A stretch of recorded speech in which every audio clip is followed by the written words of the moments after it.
Unit Reskrim Polsek Kertapati Palembang menangkap Zulfikar, seorang pria yang dilaporkan melakukan pencurian. Tersangka tertangkap di rumahnya setelah polisi mencarinya berbekal laporan korban. Dari pemeriksaan polisi menyebutkan, tersangka melakukan pencurian bersama temannya dengan sasaran rumah tetangganya.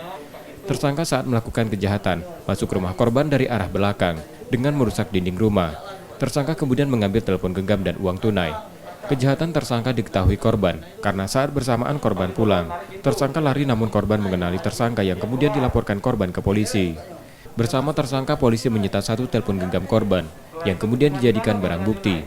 Pada polisi, tersangka mengaku terpaksa mencuri yang hasilnya untuk membeli narkoba. Korban melihat ada 2 orang pelaku yang masuk ke rumah dengan mendongkel pintu belakang rumah korban. Pelaku ini diketahui residivis atau gimana? Pelaku ini menurut keterangan dari tersangka setelah kita lakukan interogasi lebih mendalam dan melakukan pertanyaan bahwasanya pelaku ini merupakan residivis sudah 3 kali. Dari pengakuan pelaku sendiri untuk apa ini? Uang ini dicuri berdua dengan temannya dan hasilnya untuk berpesta narkoba.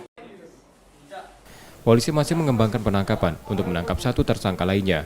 Sementara tersangka yang tertangkap kini ditahan di tahanan Polsek Kertapati untuk proses hukumnya. Yudi Kiswanto, Kompas TV, Palembang.